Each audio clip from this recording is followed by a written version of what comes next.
Hi everyone, welcome to our learning channel. আজ আমরা এখানে এই ম্যাথমেটিক্যাল প্রবলেমটি সলভ করব।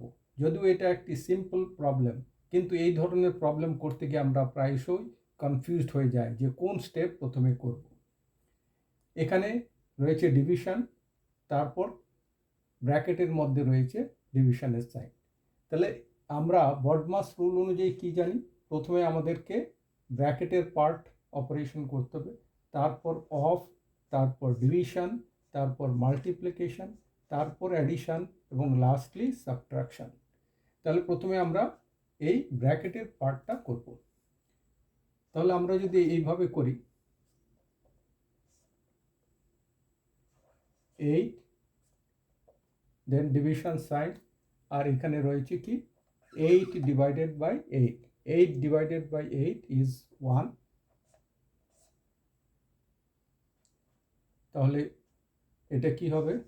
8 then division sign, 8 divided by 1 is 8। Now 8 divided by 8 is 1। কিন্তু এই হলো আনসার, কিন্তু এই আনসার যে আমরা পেলাম সেটা রং। কারণ এইখানে আমরা যে ডিভিশন, যখন সবকটা ডিভিশন থাকবে তখন আমাদেরকে কি করতে হবে? ডিভিশনটা করতে হবে ফ্রম লেফট টু রাইট। এই কথাটা কিন্তু আমাদের মনে রাখতে হবে। এই ডিভিশনটা করতে হবে ফ্রম লেফট টু রাইট। এখানে রং আনসার পেয়েছি কারণ আমরা রাইট থেকে লেফটে ডিভিশন করেছি। তাহলে কারেক্ট প্রসেস হলো কি? এখানে আবার আমরা এই প্রবলেমটাকে লিখি। এখানে 8 ডিভাইডেড বাই, উইদিন ব্র্যাকেট,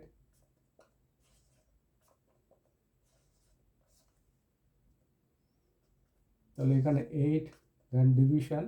এবার ব্র্যাকেটের পার্টটা আমরা করব। প্রথমে আমরা কি করব? এই ডিভিশনটা করব, অর্থাৎ 8 divided by 8 is equal to 1, then division sign, then 8। এই হলো। এইবার আমরা কি পাচ্ছি? 8 divided by 1 divided by 8 is 1 upon 8। তাহলে এটা একটা ফ্র্যাকশন। তাহলে আমরা ফ্র্যাকশনের ডিভিশনের ক্ষেত্রে রুলটা কি? ডিভিশন সাইনটা হয়ে যাবে মাল্টিপ্লিকেশন সাইন, আর রেসিপ্রোকাল অফ দ্য নাম্বার হবে। এখানে 1/8 ছিল, তাহলে 8/1, দ্যাট মিনস 8। তাহলে 8 টাইমস 8 হলো কি? 64। তাহলে এই 64 হলো কারেক্ট আনসার, কারণ এই ক্ষেত্রে আমরা ডিভিশনটা লেফট থেকে রাইটে করেছি। তাহলে এই জিনিসটা আমাদের মনে রাখতে হবে, যখন সমস্ত ডিভিশন সাইন থাকবে তখন আমাদেরকে ডিভিশনটা করতে হবে ফ্রম লেফট টু রাইট। আশা করি এখানে যে ট্রিকটা আমরা আলোচনা করলাম সেটা সবার পছন্দ হয়েছে। যদি এটা ভালো লাগে তাহলে অবশ্যই ভিডিওটিকে লাইক করবেন, শেয়ার করবেন এবং সেই সাথে আমার চ্যানেলকে সাবস্ক্রাইব করবেন। Thank you for your patience hearing.